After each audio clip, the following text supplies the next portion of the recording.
नमस्कार। आरम्भ टेकको जानकारीमूलक भिडियो श्रृङ्खलामा यहाँहरूलाई हार्दिक स्वागत छ। आज हामी आन्तरिक राजस्व विभागले जारी गर्ने व्यावसायिक प्यान नम्बर कसरी प्राप्त गर्न सकिन्छ भन्ने सन्दर्भमा जानकारीमूलक भिडियो लिएर आएका छौँ। यदि तपाईँहरू चाहनुहुन्छ भने हामी व्यावसायिक प्यान नम्बर कसरी लिने भन्ने सन्दर्भमा यो वेबसाइटमै गएर पनि तपाईँहरूलाई दर्ता गरेर सिकाउने प्रक्रियाको बारेमा डिटेल भिडियो पनि बनाउन सक्छौँ। त्यसको लागि कमेन्ट गर्नुहोला र आजको जानकारीमूलक भिडियो कस्तो लाग्छ त्यस विषयमा पनि कमेन्ट गर्न नभुल्नुहोला। ल सुरु गरौँ है त। सबैभन्दा पहिलो प्रश्न, आखिर यो प्यान भनेको चाहिँ के हो? यो भनेको खासमा आन्तरिक राजस्व विभागले दिने एउटा युनिक नम्बर हो। कुनै पनि व्यवसायको हरेक कारोबार, कर तिर्नेदेखि लिएर विवरण बुझाउनेसम्म सबै यही नम्बरबाट हुन्छ। भन्नुको मतलब यही नम्बरले व्यवसायलाई सरकारी प्रणालीमा जोड्छ र एउटा लिगल आइडेन्टिटी दिन्छ।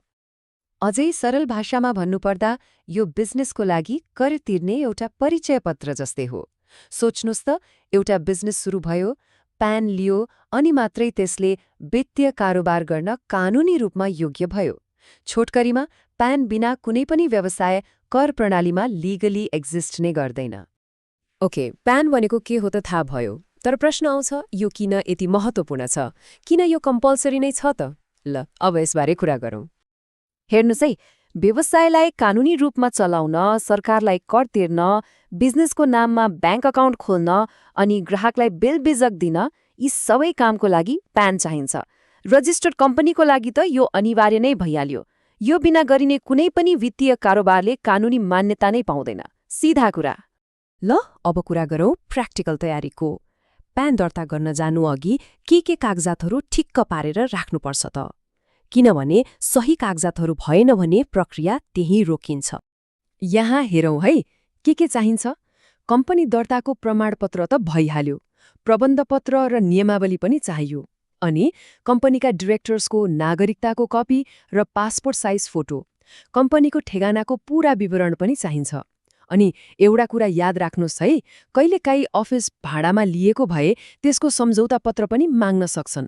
त्यसैले सबै कुरा पहिले नै तयार राख्नु बुद्धिमानी हुन्छ। ल कागजातहरू सबै तयार भयो।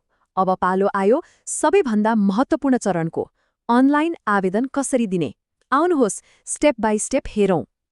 यो प्रक्रिया सुरु हुन्छ आन्तरिक राजस्व विभाग अर्थात् आईआरडीको अफिसियल वेबसाइटबाट।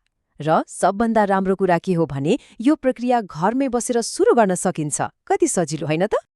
अब हेरौँ है, 5वटा सिम्पल स्टेप्स छन्। पहिलो, आईआरडीको वेबसाइटमा गएर ट्याक्स पेयर रेजिस्ट्रेसन भन्ने अप्सन खोज्ने। दोस्रो, त्यहाँ कम्पनीको सबै विवरण जस्तै नाम, ठेगाना, व्यवसायको प्रकार, डाइरेक्टरको जानकारी सबै भर्ने। तेस्रो, हामीले अघि तयार पारेका सबै कागजातहरू स्क्यान गरेर अपलोड गर्ने। चौथो, सबै भरेपछि एकचोटि राम्रोसँग चेक गरेर एप्लिकेसन फर्म सबमिट गर्ने। अनि अन्तिममा 5औं स्टेप भनेको चाहिँ आईआरडीले आवेदन भेरिफाई गरेर प्यान जारी गर्ने प्रतीक्षा गर्ने हो। एउटा कुरा के याद राख्नुपर्छ भने विवरण जति सही र कागजात जति स्पष्ट भयो, प्रक्रिया त्यति नै छिटो हुन्छ। अब प्रश्न आउँछ, कति समय लाग्छ त? सामान्यतया एप्लिकेसन दिएको 1 देखि 3 बिजनेस दिनभित्र प्यान नम्बर आइपुग्छ। तर एउटा सिक्रेट के छ भने यदि सबै कागजातहरू एकदमै ठिकठाक छन् भने कहिलेकाहीँ त एप्लिकेसन दिएकै दिन पनि काम सकिन्छ। त्यसैले तयारी नै सबैभन्दा महत्त्वपूर्ण हो। ल प्यान नम्बर पनि आयो, तर कथा यही सकिँदैन। वास्तवमा अब त बिजनेसको वास्तविक जिम्मेवारी सुरु हुन्छ। प्यान पाएपछि के गर्नुपर्छ, अब त्यसबारे कुरा गरौँ। प्यान पाउनु भनेको अन्त्य होइन, एउटा नयाँ सुरुवात हो। अब नियमित रूपमा कर विवरण बुझाउनुपर्छ, हिसाब किताब एकदमै दुरुस्त राख्नुपर्छ र बिजनेसको हरेक सानो ठूलो कारोबारको रेकर्ड राख्नुपर्छ। यही अनुशासनले नै हो बिजनेसलाई कानुनी रूपमा बलियो र पारदर्शी बनाउने।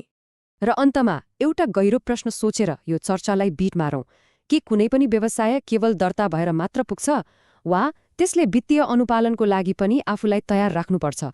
दर्ता त एउटा प्रक्रिया मात्र हो, तर बिजनेसको दीर्घकालीन सफलताको जग भनेको बलियो वित्तीय अनुशासन नै हो, होइन त?